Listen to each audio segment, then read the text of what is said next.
জয় নিতাই, জয় গৌর, জয় রাধে গোপীনাথ।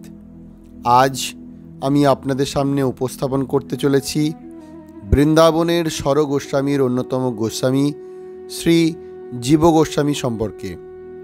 আজকের এই ভিডিওর মাধ্যমে আমরা জানতে পারব শ্রী জীব গোস্বামী কে ছিলেন, তাঁর জন্ম ও বংশ পরিচয়, তাঁর মহান কর্ম, ত্যাগ ও বৈরাগ্যের জীবন এবং তিনি কিভাবে একজন আদর্শ শিষ্যের দৃষ্টান্ত স্থাপন করেছিলেন।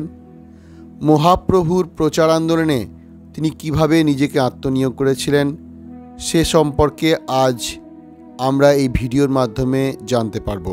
সুতরাং আপনাদের কাছে আমার সনিবন্ধ অনুরোধ, আপনারা ভিডিওটির শেষ পর্যন্ত দেখবেন। আশা করি আপনাদের মনের অনেক প্রশ্নের উত্তর এই ভিডিওর মাধ্যমে পেতে চলেছেন। তো চলুন শুরু করা যাক।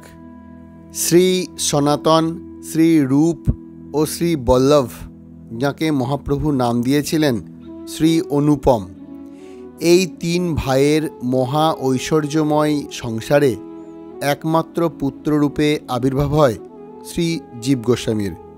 সুতরাং বলাই বাহুল্য, এক মহান বৈষ্ণব পরিবারে জন্ম হয়েছিল শ্রী জীব গোস্বামীর। শ্রী নরহরি চক্রবর্তী পাদ বিরচিত ভক্তি রত্নাকর গ্রন্থে পাওয়া যায়, শ্রীজীব আদি সঙ্গগণে প্রভুরে দেখিলু, অতি প্রাচীনের মুখে এসব শুনিলু। এই শ্লোক থেকে জানা যায় মহাপ্রভু সন্ন্যাস নেওয়ার পর 1514 সালে রামকেলিতে এসে শ্রী রূপ সনাতনের সঙ্গে সাক্ষাৎ করেন।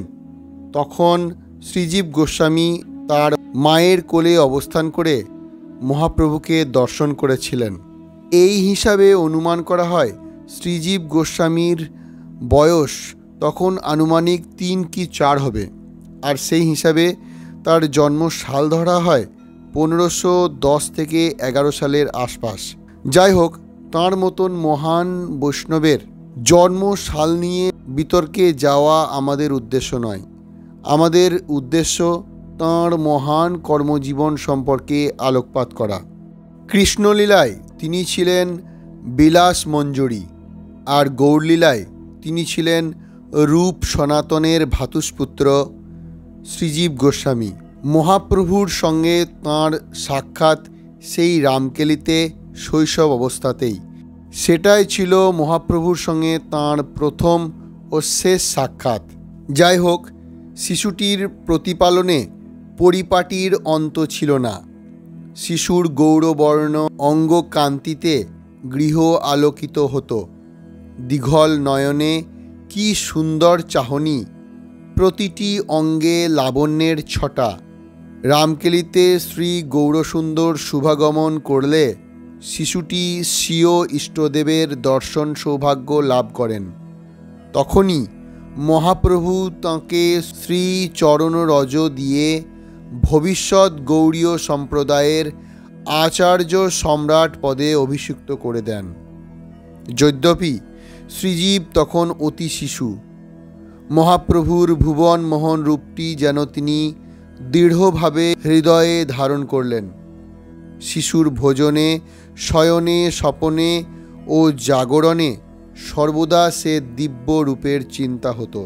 অতঃপর শ্রীজীবের পিতা অনুপম, শ্রী রূপ ও সনাতন তিনজন একই সময়ে সেই মহা ঐশ্বর্যপূর্ণ আনন্দ কোলাহল মুখরিত সংসার থেকে চিরকালের জন্য বৈরাগ্য জীবন গ্রহণ করে বিদায় নিলেন। একমাত্র শিশু জীব গোস্বামী ফতেহাবাদে বিশাল রাজপ্রাসাদে জননীর ক্রোড়ে বৃদ্ধিপ্রাপ্ত হতে থাকলেন। শিশু শ্রীজীবের হৃদয়ে জেগে উঠত পিতৃব্যদয়ের কথা ও পিতৃদেবের কথা, আবার তার সঙ্গে জাগে প্রেমময় গৌরহরির কথা। তখন আর ধৈর্য ধারণ করতে না পেরে অজ্ঞান হয়ে ভূমিতে পড়তেন। শ্রীকৃষ্ণ সম্বন্ধ বিনা অন্য ক্রীড়াদি জানতেন না। শ্রীরামকৃষ্ণের মূর্তিকে সুন্দরভাবে সাজাতেন, পূজা করতেন, নৈবেদ্য দিতেন, অনিমেষ নয়নে শ্রীমূর্তি দর্শন করতেন ও দণ্ডবৎ প্রণতি হতেন ভূতলে পড়ে। ভক্তি রত্নাকরে পাওয়া যায়, শ্রীজীব বাল্যকালে বালকের সনে শ্রীকৃষ্ণ সম্বন্ধ বিনা খেলা নাহি জানে। গৃহে পণ্ডিতগণ স্থানে শ্রীজীব অল্পকালের মধ্যে ব্যাকরণ, কাব্য ও অলঙ্কারাদি শাস্ত্রে বিশেষ জ্ঞান লাভ করেন। তাঁর অসাধারণ মেধা দেখে অধ্যাপকগণ বলতেন, এইরূপ মেধাবী নরশিশু সচরাচর দেখা যায় না।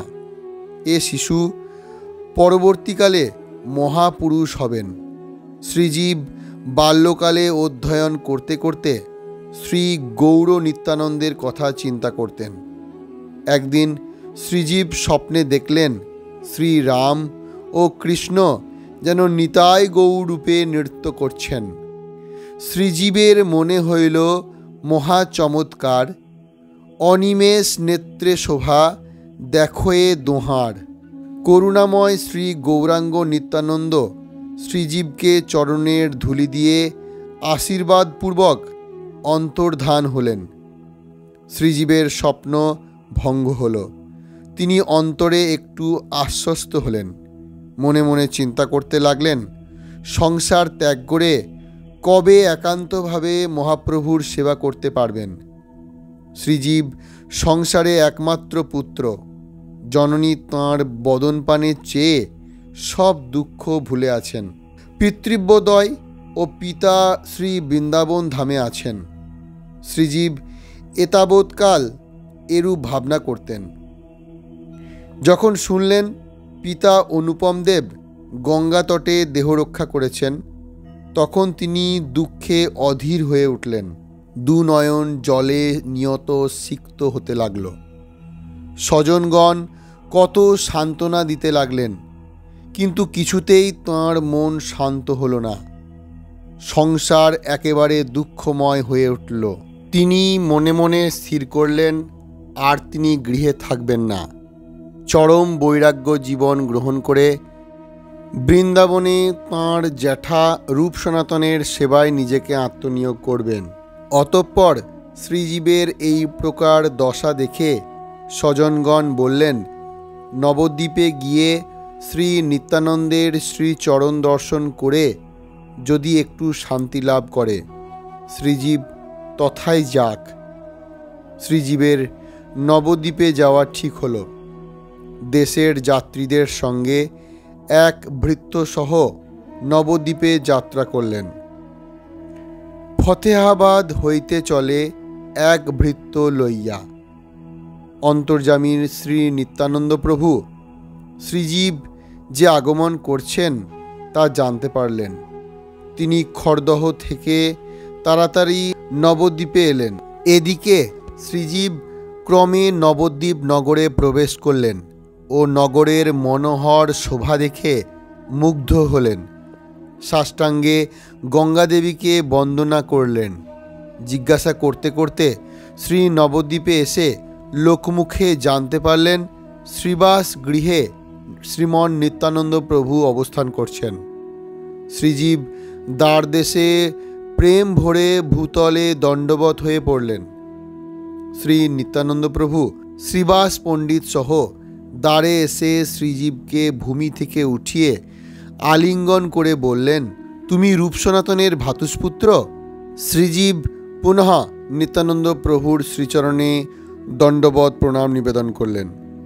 ক্রমে ক্রমে সমস্ত বৈষ্ণবগণের চরণ বন্দনা আদি করলেন শ্রীজীব গোস্বামী।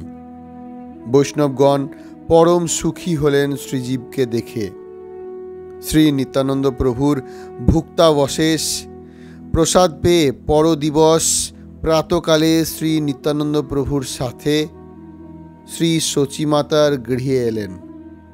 প্রভুর জন্মগৃহের কি অপূর্ব শোভা! শ্রীজীবের হৃদয় শীতল হল। শ্রীজীব ভূপতিত হয়ে দণ্ডবৎ করলেন। শ্রীজীব দেখলেন গৃহ বারান্দায় অতি বৃদ্ধা শ্রী সচিমাতা শ্রী গৌরসুন্দরের চিন্তায় আত্মবিস্মৃত হয়ে মুদিত নেত্রে বসে আছেন।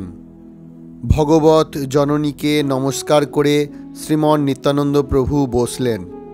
শ্রীমন নিত্যানন্দ প্রভু সচিমাতাকে শ্রীজীবের পরিচয় দিলে সচিমাতা শ্রীজীবের মাথায় হাত দিয়ে আশীর্বাদ করলেন।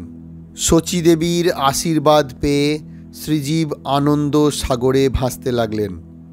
শ্রী সচিমাতার আমন্ত্রণে তাঁরা দ্বীপ্রহরে সচী গৃহে ভোজন করলেন।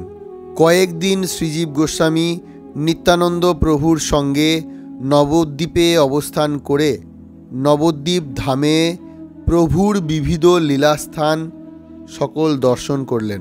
বর্তমানে যে নবদ্বীপ পরিক্রমা হয়ে থাকে সেই নবদ্বীপ পরিক্রমা প্রথম শ্রীমন নিত্যানন্দ প্রভু শ্রীজীব গোস্বামীকে করিয়েছিলেন। অতঃপর যখন শ্রীজীব গোস্বামী নিত্যানন্দ প্রভুর কাছে প্রার্থনা রাখলেন যে তিনি একবার গৌরসুন্দরকে দর্শন করতে চান, আর সেই অভিপ্রায়ে তিনি একবার নীলাচলে যেতে চান। কিন্তু নিত্যানন্দ প্রভু শ্রীজীব গোস্বামীর এই ইচ্ছা পূরণ না করে তিনি নির্দেশ করলেন শ্রীজীব গোস্বামী যেন কাশী হয়ে সরাসরি বৃন্দাবন ধামের অভিমুখে যাত্রা করেন। শ্রীমন নিত্যানন্দ প্রভুর এই প্রস্তাব শুনে শ্রীজীব গোস্বামী কোনো তর্ক বিতর্ক করলেন না, যদিও তার ইচ্ছা ছিল মহাপ্রভুর সঙ্গে একবার সাক্ষাৎ করা। কিন্তু যখন শ্রীমন নিত্যানন্দ প্রভুর মতন বৈষ্ণব তাকে নির্দেশ করছেন বৃন্দাবনে যাওয়ার জন্য, তখন তিনি আর দ্বিমত না করে সঙ্গে সঙ্গে সেখান থেকে বেরিয়ে পড়লেন। এবং শ্রীজীব প্রথমে কাশীধামে এসে শ্রী মধুসূদন বাচস্পতির নিকট কিছুদিন থেকে বেদান্ত শাস্ত্র অধ্যয়ন করলেন। শ্রী মধুসূদন বাচস্পতি ছিলেন শ্রী সার্বভৌম ভট্টাচার্যের শিষ্য। মহাপ্রভু সার্বভৌম ভট্টাচার্যকে যে ভাগবত সিদ্ধান্ত পর বেদান্তের ব্যাখ্যা শুনিয়েছিলেন, সেই সিদ্ধান্ত পুনঃ তিনি মধুসূদন বাচস্পতিকে শিক্ষা দেন। মধুসূদন বাচস্পতি কাশীতে সেই শুদ্ধ ভাগবত সিদ্ধান্ত ছাত্রগণকে শিক্ষা দিতেন। মাত্র 2 বছরের মধ্যে শ্রীজীব গোস্বামী সমস্ত শাস্ত্রে পাণ্ডিত্য অর্জন করে তিনি সেখান থেকে বৃন্দাবনের উদ্দেশ্যে যাত্রা শুরু করেন। সালটি ছিল আনুমানিক 1530 খ্রিস্টাব্দ। মাত্র 20 বছর বয়সে যখন তিনি বৃন্দাবনে প্রবেশ করছেন, তখন তাঁকে অভ্যর্থনা জানানোর জন্য উপস্থিত ছিলেন রূপ গোস্বামী, সনাতন গোস্বামী, গোপাল ভট্ট গোস্বামী, রঘুনাথ দাস গোস্বামী, রঘুনাথ ভট্ট গোস্বামী, কাশীশ্বর পণ্ডিত, প্রবোধানন্দ সরস্বতী, কৃষ্ণদাস কবিরাজ গোস্বামী প্রমুখ। সকলেই তাকে অত্যন্ত শ্রদ্ধা করতেন, স্নেহ ও ভালোবাসতেন। তার কারণ হলো তিনি ছিলেন সমস্ত গোস্বামীদের মধ্যে বয়সে ছোট।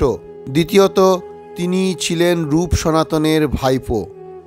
তৃতীয়ত, তিনি ছিলেন অত্যন্ত বুদ্ধিমান ও পণ্ডিত। চতুর্থত, তিনি অত্যন্ত বিনয়ী। এছাড়াও তিনি ছিলেন ভজনে অত্যন্ত উৎসাহী ও বৈষ্ণব সেবায় প্রবীণ। শ্রীজীবকে দেখে শ্রী রূপ সনাতন বড় সুখী হলেন। যাবতীয় খবর জিজ্ঞাসা করলে শ্রীজীব সমস্ত খবর বললেন।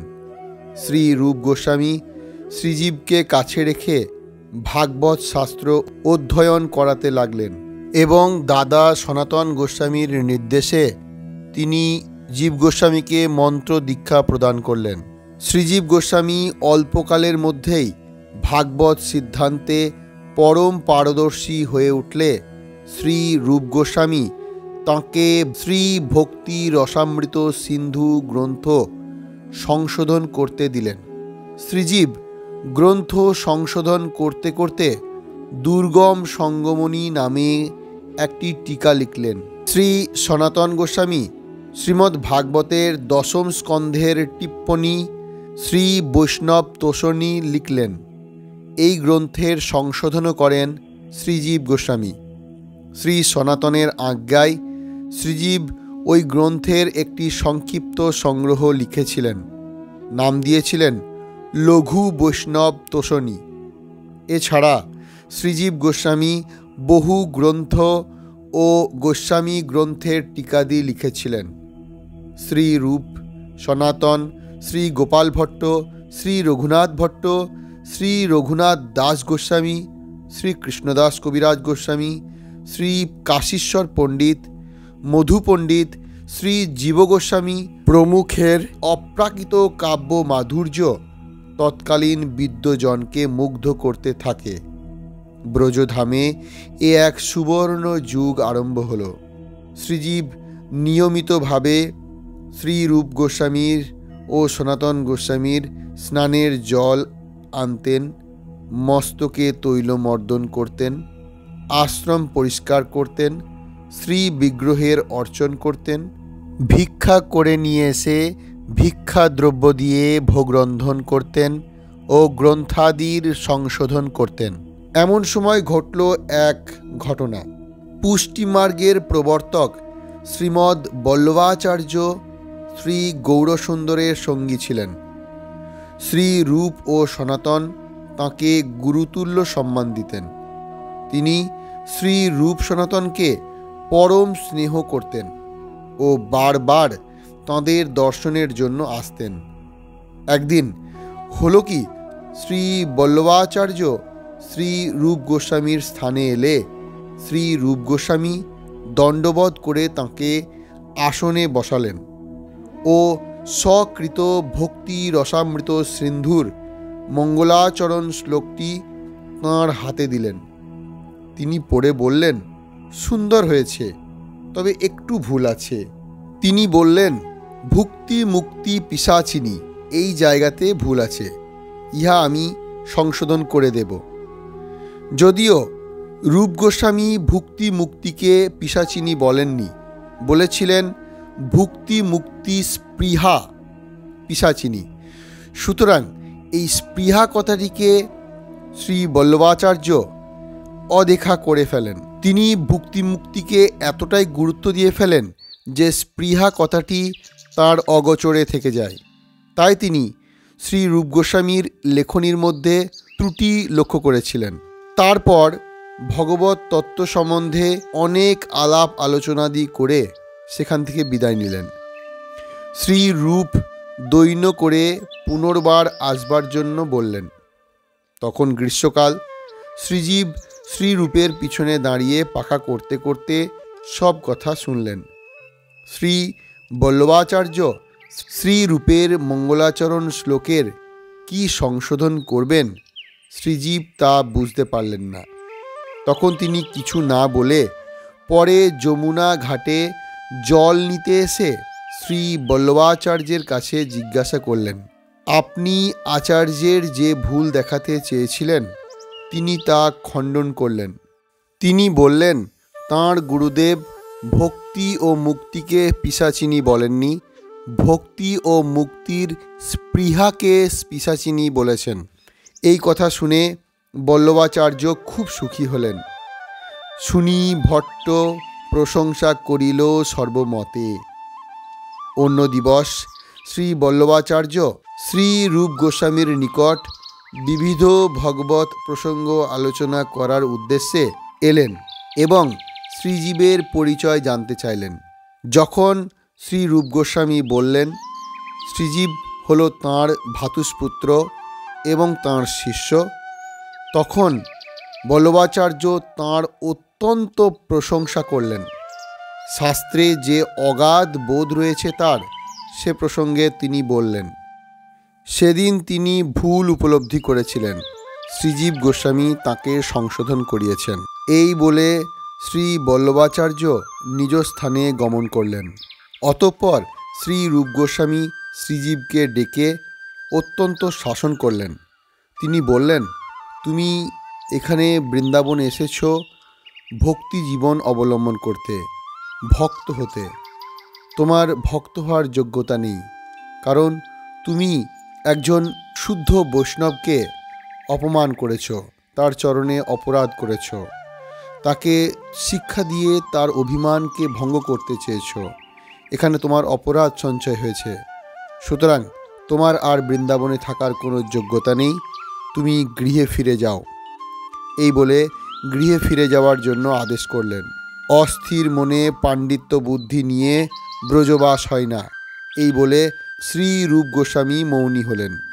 শ্রীজীব মনে বড় দুঃখ নিয়ে অপরাধ হয়েছে বিবেচনা করে গুরুদেবকে দণ্ডবৎ প্রণতি নিবেদন করে সেখান থেকে গৃহ অভিমুখে প্রস্থান করলেন। বৃন্দাবন থেকে তিনি মথুরায় চলে গেলেন। সেখানে একটি গুহায় আশ্রয় নিলেন। কোনো ভিক্ষা করতেন না। যমুনার মাটি যমুনার জলে মাখিয়ে সেটাই খেয়ে নিতেন। এতে ওনার দেহ অত্যন্ত ক্ষীণ হয়ে যায়, বিভিন্ন রোগে শরীর আক্রান্ত হয়, কিন্তু কোনো রকম বিকার নেই। একদিন সনাতন গোস্বামী মাধুকরী করতে করতে বৃন্দাবন থেকে পৌঁছালেন মথুরায়। তিনি একটি গৃহীর বাড়ির দরজায় টোকা দিলেন। গৃহের ভিতর থেকে একজন মাতাজি বললেন তিনি আসছেন, কিন্তু সনাতন গোস্বামী আবার টোকা দিলেন। তখন মাতাজি বেরিয়ে এসে বললেন, আপনার এত তাড়া? আর আমাদের এখানে একজন বাবা আছেন, তিনি কখনো কিছুই চান না। সনাতন গোস্বামী এই কথা শোনা মাত্রই সেই বাবাকে দর্শন করার ইচ্ছা প্রকাশ করল। তিনি খুঁজতে খুঁজতে সেই বাবার কাছে পৌঁছান। দেখেন তিনি আর কেউ নন, তিনি তাঁরই ভাইপো জীব গোস্বামী। মৃতপ্রায় অবস্থা দেখে তাঁকে সঙ্গে নিয়ে যেতে চান, কিন্তু জীব গোস্বামী বলেন তিনি ফিরে যাবেন না, কারণ তাঁর গুরু চরণে অপরাধ হয়েছে, তাই তিনি ফিরে যাবেন না। সনাতন গোস্বামী সেখান থেকে বৃন্দাবনে ফিরে সরাসরি রূপ গোস্বামীর কাছে গেলেন। রূপ গোস্বামী তখন ভক্ত সঙ্গে ভাগবত কথা প্রবচন করছিলেন এবং তাদেরকে জ্ঞান দিচ্ছিলেন মহাপ্রভুর সেই বাণী, জীবে দয়া নামে রুচি। তো এই কথা শোনা মাত্রই দূর থেকেই সনাতন গোস্বামী রূপ গোস্বামীকে বলেন, হে রূপ, তুমি তোমার জীবের ওপর কবে কৃপা করবে? এই কথা বলা মাত্র রূপ গোস্বামীপাদ বুঝতে পারলেন। সনাতন গোস্বামী তাকে সম্পূর্ণ বৃত্তান্ত জানালেন। রূপ গোস্বামীপাদ দেরি না করে পত্র মারফত শ্রীজীব গোস্বামীকে নিজ স্থানে ফিরিয়ে আনলেন। শ্রীজীব দণ্ডবৎ করতেই শ্রীরূপ অতি স্নেহ ভরে তাঁকে ভূমি থেকে উঠিয়ে কোলে নিয়ে অঙ্গের ধুলা ঝাড়তে ঝাড়তে অনেক কথা বললেন। শ্রীজীবের দশা দেখি শ্রীরূপ গোসাই করিলেন শুশ্রূষা, কৃপার সীমা নাই। শ্রীজীবের গুরুনিষ্ঠা দেখে শ্রী রাধা দামোদর অত্যন্ত সন্তুষ্ট হলেন এবং তাঁর গুরুদেব শ্রী রূপ গোস্বামীকে একদিন স্বপ্নে দেখা দিলেন যে তিনি শ্রীজীব গোস্বামীর হাতে সেবিত হতে চান। এরপর রূপ গোস্বামীপাদ নিজ হাতে রাধা দামোদরের শ্রীমূর্তি বানিয়ে রাধা দামোদরের সেবাভার অর্পণ করলেন শ্রীজীবকে। শ্রীজীব অত্যন্ত ভক্তি ও নিষ্ঠার সহিত রাধা দামোদরের সেবায় নিজেকে নিয়োজিত করলেন। বর্তমানে এই রাধা দামোদর শ্রীমূর্তি রাজস্থানে সেবিত হচ্ছে। শ্রী গুরুদেব শিষ্যকে যেমন শাসন করেন তেমন স্নেহও করেন। শ্রী রূপ সনাতনের অনুগ্রহে শ্রীজীব পৃথিবী তলে সর্বশাস্ত্রে ও কৃষ্ণ ভক্তিতে সিদ্ধ হয়েছিলেন। শ্রী রূপ গোস্বামী ও সনাতন গোস্বামী প্রভৃতি গোস্বামীগণের অপ্রকটের পর শ্রীজীব রূপ সনাতনের মনোভীষ্ট পূরণ কার্যে আত্মনিয়োগ করেন এবং পরবর্তীতে বৈষ্ণব জগতের নেতৃত্ব প্রদান করেন। তিনি নিত্যানন্দ প্রভুর স্ত্রী জাহ্নবা মাতাকে বৃহৎ ভাগবতামৃত শ্রবণ করিয়েছিলেন এবং নিত্যানন্দ প্রভু যেমন তাকে গৌরমণ্ডল পরিক্রমা করিয়েছিলেন, অনুরূপভাবে তিনি নিত্যানন্দ প্রভুর স্ত্রীকে ব্রজধাম পরিক্রমা করিয়েছিলেন। 1570 খ্রিস্টাব্দে মোঘল বাদশাহ সম্রাট আকবর শ্রীজীব গোস্বামীকে দর্শন করতে এসেছিলেন এবং শ্রীজীব গোস্বামীর সিদ্ধান্তে প্রভাবিত হয়ে রাধা দামোদর মন্দিরের জমি প্রদান করেন।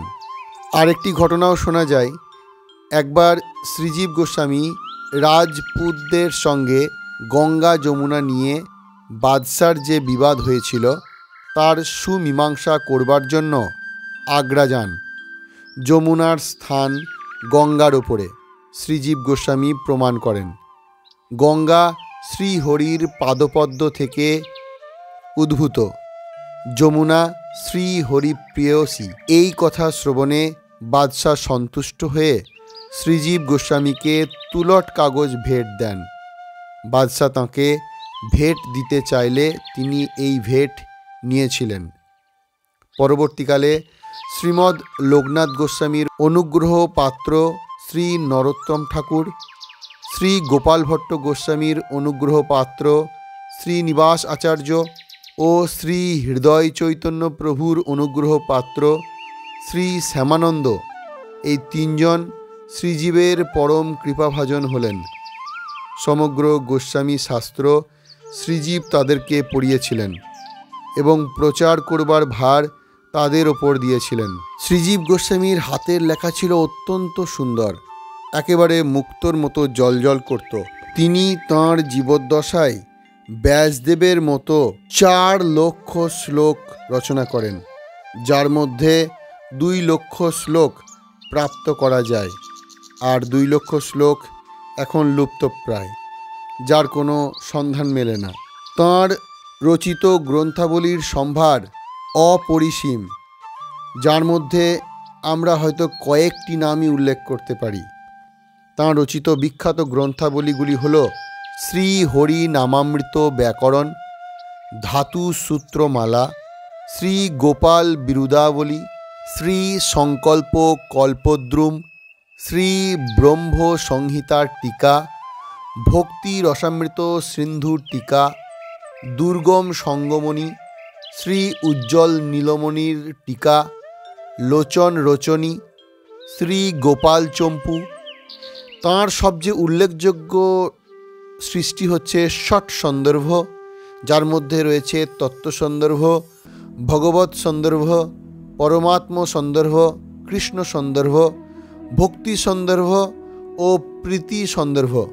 এছাড়াও তিনি রচনা করেন শ্রীমদ্ ভাগবতের টিকা, ক্রম সন্দর্ভ শ্রীমদ্ ভাগবতে 10ম স্কন্ধের টিকা, লঘু বৈষ্ণব তোষণী, সর্বসম্বাদিনী, শ্রী গোপাল তাপনী টিকা, সুখ বোধিনী, পদ্ম পুরাণস্থ যোগসার স্তোত্র টিকা, অগ্নি পুরাণস্থ গায়ত্রী ব্যাখ্যা বিবৃতি, শ্রী রাধা কৃষ্ণার্চন দীপিকা, সূত্রমালিকা ও ভবার্থ চম্পু ইত্যাদির মতো অগুন্তি গ্রন্থ তিনি রচনা করেন। অতঃপর 85 বৎসরের প্রকট স্থিতি সম্পন্ন করে পৌষী শুক্লা তৃতীয়া তিথিতে তিনি অপ্রকট হন। শ্রীজীব গোস্বামীর সমাধি বৃন্দাবনের শ্রী রাধা দামোদর মন্দিরে রয়েছে। তো এই ছিল আমাদের আজকের মহান আচার্য শ্রীজীব গোস্বামীর সংক্ষিপ্ত জীবনী। তাঁর মতন মহান বৈষ্ণবের জীবনচরিত আলোচনা করার যোগ্যতা বিন্দুমাত্র আমার নেই। শুধুমাত্র গুরু কৃপা শক্তিকে আশ্রয় করে আপনাদের সামনে এই টুটি ফুটি বাণী দিয়ে যেটুকু পারলাম তুলে ধরার চেষ্টা করলাম। ভুল ত্রুটি মার্জনা করবেন। যদি আমার শব্দ চয়নে এবং পরিবেশনে কোনোরূপ ভুল ত্রুটি থাকে তাহলে আপনারা আপনাদের ক্ষমা সুন্দর দৃষ্টি দিয়ে তা মার্জনা করবেন এবং আমার জন্য প্রার্থনা করবেন। তাঁর মতো আদর্শ সৃষ্টি করা একজন শিষ্যের যে গুণাবলী, সেই সমস্ত গুণাবলী যেন আমার হৃদয়ে, আমারও চরিত্রে কিঞ্চিৎ যেন পরিস্ফুট হয়, এই প্রার্থনা রাখবেন। যদি আপনাদের ভিডিওটি এতটুকু ভালো লেগে থাকে তাহলে অতি অবশ্যই একটি লাইক দেবেন, কমেন্টস করবেন এবং প্রচুর শেয়ার করে এই সমস্ত মহান আচার্যদের জীবন কথা জনমানসে ছড়িয়ে দেবেন। আর ভালো লাগলে এবং আগামী দিনে এই রকম ভিডিও আরও শ্রবণ করতে চাইলে আমার চ্যানেলটি সাবস্ক্রাইব করে পাশে থাকবেন। তো সকলকে অনেক ধন্যবাদ ভিডিওটি শেষ পর্যন্ত দেখার জন্য। জয় ষড় গোস্বামী পাদের জয়, জয় শ্রীজীব গোস্বামী পাদের জয়। হরে কৃষ্ণ কৃষ্ণ কৃষ্ণ হরে হরে, হরে রাম রাম রাম হরে হরে। জয় শ্রী রাধে, জয় শ্রী হরি।